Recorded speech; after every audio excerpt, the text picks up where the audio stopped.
سر اتنے برسوں کے بعد اللہ نے آپ کو فائنلی سچا ثابت کر دیا ہے، مشرک دشمن نے حملہ کر دیا، غزوہ ہند کا آغاز ہو گیا، آنے والے دور کو آپ کیسے دیکھتے ہیں؟ احمد، سچے تو اللہ اور اس کے رسول صلی اللہ علیہ وآلہ وسلم ہیں۔ ہم تو صرف سیدی رسول اللہ کا پیغام اس قوم تک پہنچا رہے تھے۔ ہم تو صرف وہ اذان دے رہے تھے جس کی بشارت سیدی رسول اللہ نے اس قوم کے لیے دی ہے، اور اس قوم کو اپنی خوش نصیبی کا اندازہ ہی نہیں تھا۔ سیدی رسول اللہ نے اس پاکستانی قوم کے لیے، اس گہرے سبز رنگ کے پرچموں والی فوج کے لیے اور اس قوم کے لیے جو غزوہ ہند کی سعادت رکھی ہے، ہم تو صرف وہ پیغام اس قوم تک پہنچا رہے تھے کہ مسلمانوں تیار ہو جاؤ، تمہارے نصیب میں اللہ تعالیٰ نے اتنی بڑی سعادت رکھی ہے۔ مگر یہ بھی حقیقت ہے کہ اس قوم نے ہماری بات سن کر نہیں دی۔ یہ بھی حقیقت ہے کہ اس قوم نے آنے والے غزوہ ہند کے لیے کوئی تیاری نہیں کی۔ یہ بھی حقیقت ہے کہ اس قوم کو اپنی خوش نصیبی کا اندازہ ہی نہیں تھا، اور یہ بھی حقیقت ہے کہ ہمارا دشمن ہم سے زیادہ ان احادیث پر ایمان رکھتا ہے، اور اسی لیے وہ ہم کو روکنے کے لیے، اکھنڈ بھارت بنانے کے لیے ہم کو ختم کرنا چاہتا ہے۔ جس طرح فرعون کو معلوم تھا کہ ایک بچہ پیدا ہوگا جو اس کے پورے فرعونی نظام کو تباہ کر دے گا، فرعون یہ بات بہت اچھی طرح جانتا تھا، بچہ تو نہیں جانتا تھا۔ موسیٰ علیہ السلام جو پیدا ہوئے، ان کو تو نہیں معلوم تھا کہ وہ فرعون کے نظام کے لیے کتنا بڑا خطرہ ہے۔ فرعون جانتا تھا یہ بات، اس لیے اس نے لاکھوں بچے قتل کروائے، صرف اس کوشش کے لیے کہ وہ اس بچے کو پیدا ہونے سے روک سکے جس نے بڑا ہو کر اس کے نظام کو تباہ کر دیا۔ اسی طرح یہ مشرک اور یہ یہودی دونوں بہت اچھی طرح جانتے ہیں کہ سیدی رسول اللہ نے آخری زمانے کی جو احادیث بیان فرمائی ہے، جن کا براہ راست تعلق پاکستان کے ہاتھوں مشرکوں کی تباہی اور پھر یہودیوں کی تباہی سے، لہٰذا اس کو روکنے کے لیے وہ آگے بڑھ کر اس وقت کے موسیٰ کو، جو اللہ نے وقت کا موسیٰ پیدا کیا ہے، جو وقت کے فرعونوں کو چیلنج کرے گا، اس کو روکنے اور تباہ کرنے کے لیے یہ جب سے پاکستان بنا ہے اس وقت سے اس پاکستان کو یہ تباہ کرنے کی سازشیں اور کوششیں کر رہے ہیں۔ یہ زیادہ جانتے ہیں ہمارے دین کو ہم پاکستانیوں کے مقابلے میں۔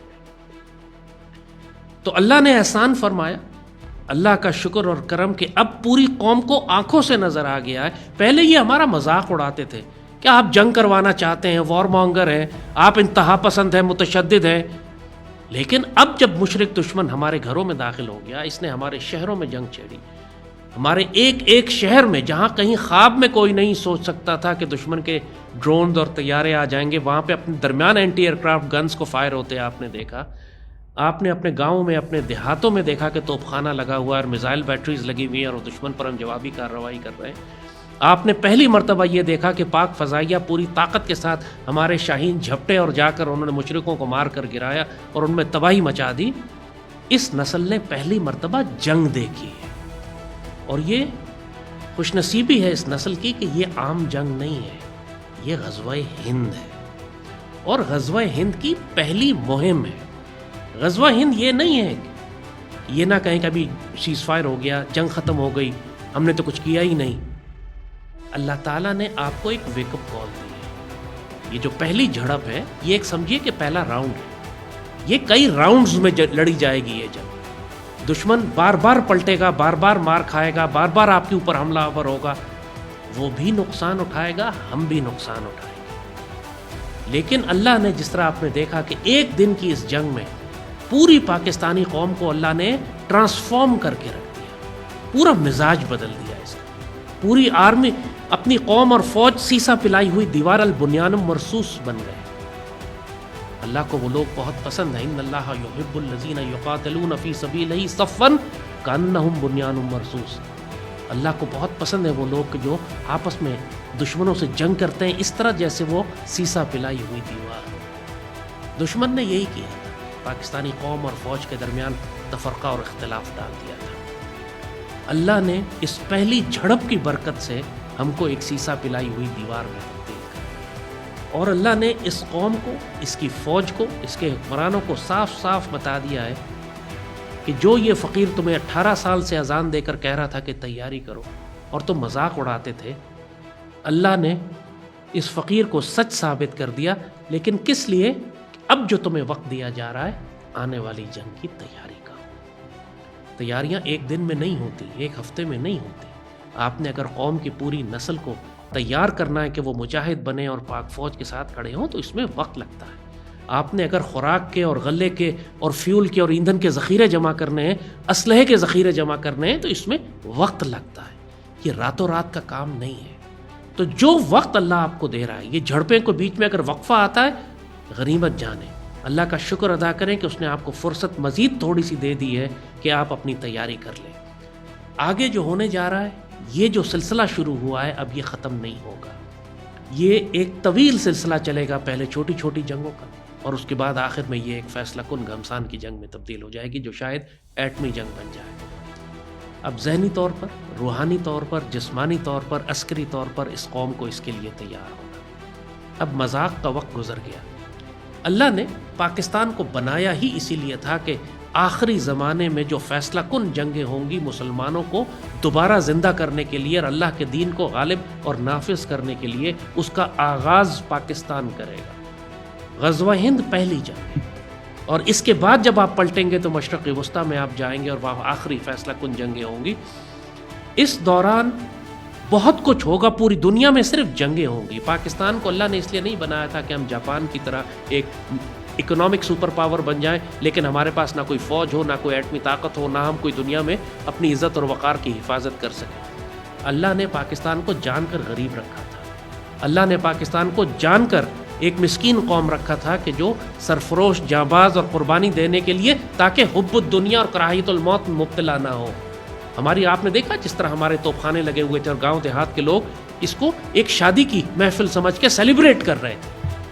ہماری قوم میں کوئی خوف اور دہشت نہیں تھا، لیکن اگر یہ مالدار قوم ہوتی، اس کے پاس پیسہ ہوتا یہ، تو پھر یہ حب الدنیا اور کراہیت الموت میں مبتلا ہوتی۔ اگر یہ عربوں کی طرح اور گلف کے عربوں کی طرح امیر ہوتے تو کبھی بھی یہ توپوں کے گرد کھڑے ہو کر بھنگڑے نہ ڈال رہے ہوتے، اللہ کا شکر نہ ادا کر رہے ہوتے کہ اللہ نے ہمیں موقع دیا کفار کے ساتھ جنگ کرنے کا۔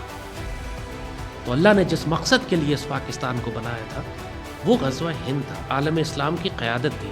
اب وہ وقت شروع ہو گیا، لہٰذا اب جو ہونے والا ہے یہ پریشان مت ہو کہ سیز فائر ہو گیا، یہ ٹیمپریری ہے سب، کیونکہ دشمن نے آپ کا پانی بھی روکا ہوا ہے۔ دشمن بری طرح سے زخمی ہے، وہ اس وقت پوری دنیا سے اسلحہ منگوا رہا ہے نیکسٹ راؤنڈ کے لیے۔ ظاہر ہے ہم بھی یہی کام کر رہے ہیں، ہم بھی چین سے اور ترکی سے اسلحہ منگوا رہے ہیں، ہمیں بھی اندازہ بہت اچھی طرح ہے، قوم کو نہ معلوم ہو لیکن پاکستان کے سپہ سالاروں کو اور ہماری فوج کو بہت اچھی طرح معلوم ہے کہ اگلا راؤنڈ بہت نزدیک ہے اور جس قسم کی ڈپلائمنٹ دشمن اس وقت کر رہا ہے۔ اور پھر یہ بھی یاد رکھیے گا، جیسے کہا نا آپ سے ہم نے کہ یہودیوں کو یہ بات بہت اچھی طرح معلوم ہے کہ ان کا فیصلہ کن تصادم پاکستان کے ساتھ ہوگا۔ تو یہ جو حملہ پاکستان پر ہمارے ابھی ہوا ہے، یہ پاکستانی قوم کو یہ بات معلوم نہیں ہے کہ براہ راست اس میں اسرائیل اور بھارت دونوں مل کر ہمارے خلاف حملہ آور تھے۔ جتنے ڈرون پاکستان پر فائر کیے گئے ہیں، 700 کے قریب ڈرون ہم نے مار کر گرائے ہیں، یہ سب اسرائیلی پائلٹ اڑا رہے تھے۔ انہیں کنٹرول روم سے بیٹھ کے جو ڈرون، ظاہر ہے پائلٹ ڈرون کے اوپر کوئی آدمی تو نہیں بیٹھا ہوتا، کنٹرول روم سے ہی ڈرون اڑائے جاتے ہیں۔ سو جو ڈرون کنٹرول روم تھا یہ ٹوٹلی اسرائیل کے پاس تھا، اسرائیلی فوج تھی اور یہ سارے ڈرون اسرائیلی تھے۔ اور اب چونکہ ہم نے 600-700 ڈرون ان کے مار گرائے ہیں، لہٰذا مزید ہزاروں کی تعداد میں ڈرون اسرائیل سے پچھلے چند دنوں میں دوبارہ لا کر دیے گئے، نئے کنٹرول روم بنائے جا رہے ہیں، نئی اسرائیلی فوج آئی ہے، اب وہ زیادہ بڑے پیمانے پر پاکستان کے خلاف ہی ڈرون وارفیئر کریں گے۔ وہی ہم نے کہا نا کہ اسرائیلیوں کو بہت اچھی طرح معلوم ہے کہ پوری مسلم دنیا میں اگر کوئی ملک ان کو تباہ کر سکتا ہے تو وہ پاکستان ہے، تو وہ اس موقع کا فائدہ اٹھا کر بھارت کے ساتھ مل کر پاکستان کے خلاف فیصلہ کن جنگ شروع کر چکے ہیں، انہوں نے شروع کر دی ہے۔ لیکن پاکستانیوں کو بھی احساس نہیں ہے کہ ان کے خلاف اصل جنگ کرنے والا ہندو مشرک نہیں، وہ وہی صہیونی یہودی ہے کہ جو مشرق وسطیٰ میں اور فلسطین میں آج فلسطین کے مسلمانوں کا قتل عام کر رہا ہے۔ تو اس وقت پاکستان کے مسلمان اچھی طرح سمجھ جائیں، یہ غزوہ ہند صرف ہندو مشرکوں کے خلاف نہیں ہے۔ بے شک ہم انشاءاللہ ان کے حکمرانوں کو زنجیروں میں لپیٹ کر لائیں گے، لیکن فلسطین کی مدد کرنے اور فلسطین کو مسجد اقصیٰ کو آزاد کرانے کی پہلی جنگ بھی یہی غزوہ ہند ہے۔ یہ طویل چلے گی، جلد بازی نہ کریں، شور نہ مچائیں، جتنا وقت اللہ دیتا ہے اس کو تربیت کے لیے استعمال کریں۔ پاکستانی قوم بہت جلد باز ہے، کیوں نہیں ہو رہا، جلدی کیوں نہیں کر رہے؟ یہ لمبی جنگ ہے اور خوریز جنگ ہوگی۔ ابھی آپ سیلیبریٹ کر رہے ہیں، پہلی جنگ میں اللہ نے آپ کو وکٹری دی ہے، لیکن اس بات کو ذہنی طور پر تیار رہیں کہ آنے والے مارکوں میں چونکہ دشمن زیادہ تیار ہو کر منظم ہو کر زیادہ بڑی طاقت سے حملہ آور ہوگا تو ہو سکتا ہے ہمیں بہت زیادہ نقصان بھی اٹھانا پڑے. جس طرح فلسطین کے مسلمان شہید ہو رہے ہیں ویسی شہادتیں ہمارے شہروں میں بھی آئیں گی. تو فلسطین کے مسلمانوں سے سیکھیں.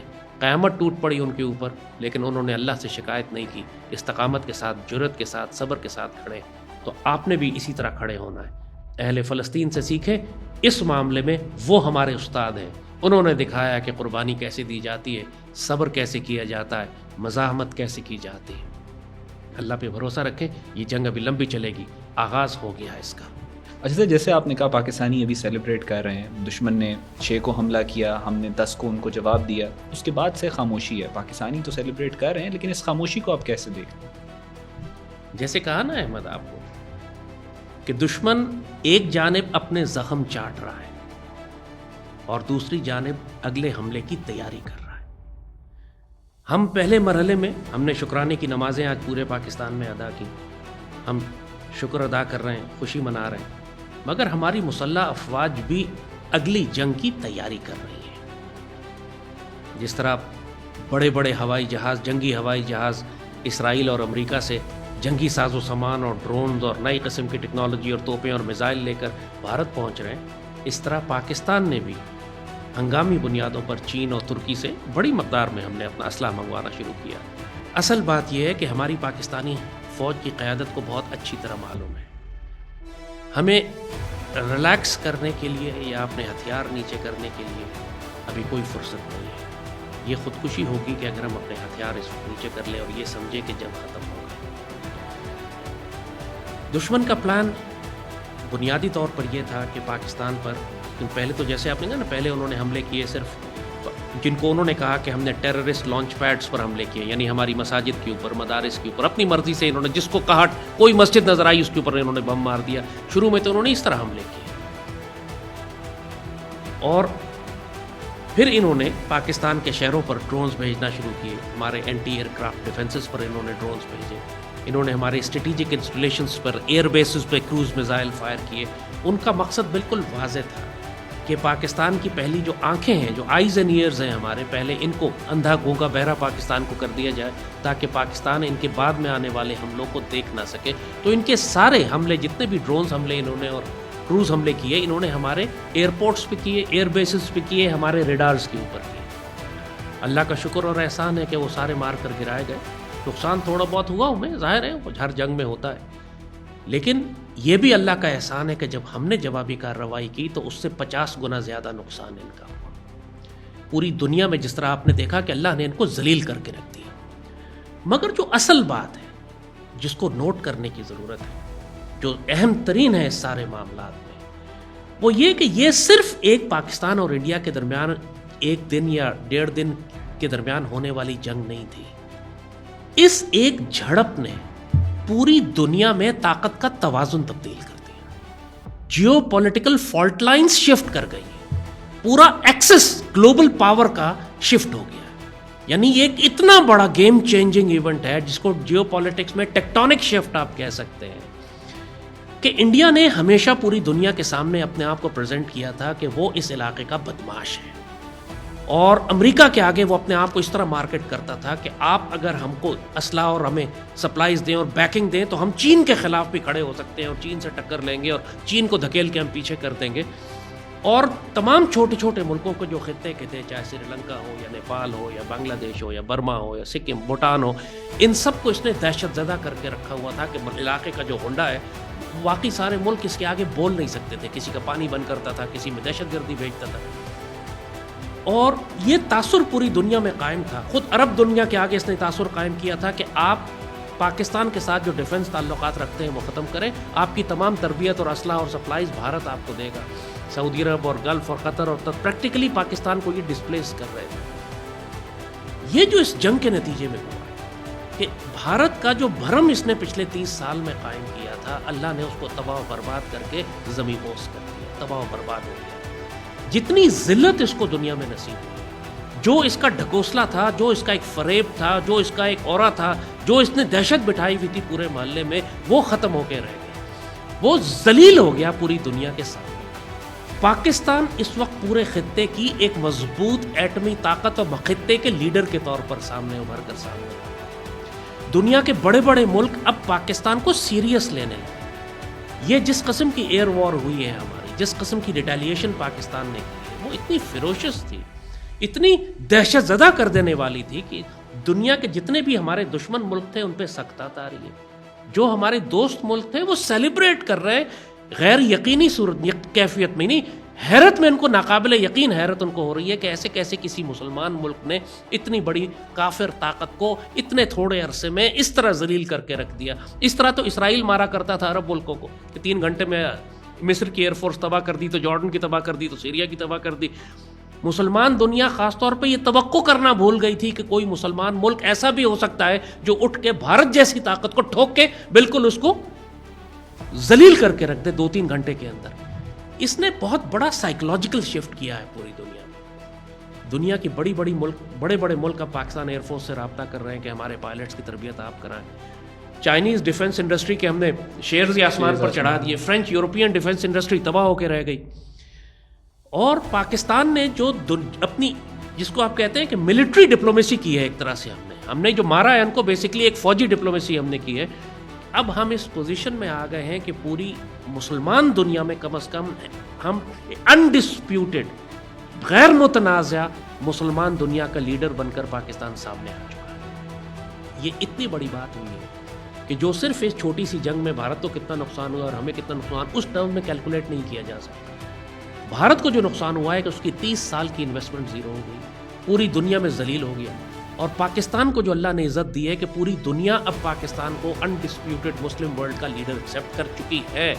اور یہ وقت ہے پاکستان کے لیے کہ ہم آگے بڑھ کر جو عزت اللہ نے ہمیں دی ہے اس کو ہم گیلونائز کریں، آرگنائز کریں، اور ہم اس لیڈرشپ کو لیں جو rightful place for Pakistan, اللہ نے اس کے لیے راستہ بنا دیا۔ یہ ہوا ہے اصل میں اس جھڑپ سے جو کمال کی بات اللہ نے کی ہے، جو بات اصل کی۔ اب ہم اسلامک بلاک بنا سکتے ہیں، ہم ایک مسلم پروٹیکشن فورس بنا سکتے ہیں۔ اگر پاکستان آج کہے کہ ہم ایک اسلامک پروٹیکشن فورس بنا رہے ہیں مسلمان ملکوں کو پروٹیکٹ کرنے کے لیے، سارے مسلمان ملک پاکستان کے نیچے آ کے اپنے آپ کو پناہ لینے کے لیے کھڑے ہو جائیں گے۔ یہ اگر ہماری لیڈرشپ اب آگے بڑھ کر کرنا چاہے تو اللہ نے راستہ کھول دیا ہے، اللہ نے اسٹیبلش کر دیا ہے پاکستان کو as the strongest country in Asia, as the strongest Muslim country, as a country کہ جو ایک چھوٹی ہمارا سائز دیکھیں آپ، مطلب 5 گنا زیادہ بڑا انڈیا ہم سے سائز میں ہے، اس کی آرم فورسز ہم سے 3 سے 5 گنا زیادہ بڑی ہے۔ کوئی خواب میں نہیں سوچ سکتا تھا کہ پاکستان اتنا فیروشس رسپانس دے گا۔ آپ نے دیکھا افغانستان تو بھی سکتا تاریخ، خاموش، سانس بند بالکل ان کی، ایک لفظ اس وقت سے نہیں بولے۔ اس سے پہلے بکواس کر رہے تھے کہ ہم پاکستان کے ساتھ یہ کر دیں گے اور پاکستان اپنے اندر کے مسئلے دیکھے اور ہماری پرابلم نہیں ہے، سکتا تاری ہے ان کے اوپر، سانس بند کر کے لائن میں آ گئے وہ بالکل سیدھے سیدھے۔ ٹی ٹی پی اور بی ایل اے کے حملے انہوں نے کروانے کی کوشش کی انڈیا نے کہ ٹی ٹی پی اور بی ایل اے کے ذریعے حملے کروائے۔ ٹی ٹی پی زیادہ نہیں کر سکی، بی ایل اے نے تھوڑے سے اٹیمپٹ کیے، لیکن وہ بھی شکایت کر رہے ہیں کہ جی ہم تو سمجھ رہے تھے کہ انڈیا پاکستان کو مارے گا، ان کا باپ ہی ذلیل ہو گیا پاکستان کے ہاتھوں، تو اب کون بلوچستان کو آزاد کرائے گا۔ اس کے جو اس کی فال آؤٹس ہیں، جو اس کا امپیکٹ آ رہا ہے، وہ اتنے لیولز کے اوپر آ رہا ہے کہ ابھی تک پاکستانی قوم کو اندازہ ہی نہیں ہے کہ اللہ نے کتنا بڑا احسان کر دیا ہے۔ فوج اور قوم اکٹھی ہو گئی، قوم میں غزوہ ہند کا کانسیپٹ ہو گیا، پوری قوم نے اپنی آنکھوں سے دیکھ لیا کہ جنگ ہوتی کیا ہے۔ قوم نے یہ اچھی طرح وہ سارا تخریبی نیریٹو جو ہمارے بچوں کے ذہنوں میں گھسایا گیا تھا سالوں سے کہ فوج کرپٹ ہے اور پراپرٹی ڈیلرز ہیں، جنگ نہیں کر سکتے، اللہ نے بھگ سے ایک رات میں سب اڑا کے پھینک دیا۔ دنیا میں جو ہمارا مذاق اڑایا کرتے تھے آج ان پہ سختہ تاری، سانس بند ہوئی ہوئی، خاموشی سے پاکستان کو دیکھ رہے ہیں، بلکہ لائن میں آ گئے کہ جو آپ کہیں گے ہم کر لیں گے۔ ابھی تو ہم نے صرف اپنے 2 میزائل استعمال کیے ہیں، اور اپنا ہتف 1 اور ہتف 2، 200 کلومیٹر والا اور 400 کلومیٹر والا۔ ابھی اصل میزائل تو ہم نے نکالے ہی نہیں، ابھی ہم نے اپنا بابر کروز میزائل تو نکالا ہی نہیں ہے، ہمارے اصل ویپن سسٹمز تو ابھی رکھے ہوئے ہیں۔ ابھی اتنی سی طاقت دکھانے سے آپ نے دیکھا کہ اللہ تعالیٰ نے، جیسے ہم نے کہا کہ مسئلہ صرف یہی نہیں کہ پاکستان انڈیا میں ہم نے کتنے ایک دوسرے کے جہاز مارے، پوری دنیا میں آپ ایک انڈسپیوٹڈ لیڈر کے طور پر سامنے آ چکے ہیں، ایئر وار کے بھی اور مسلم دنیا کے بھی۔ یہ اللہ نے کرم فرمایا۔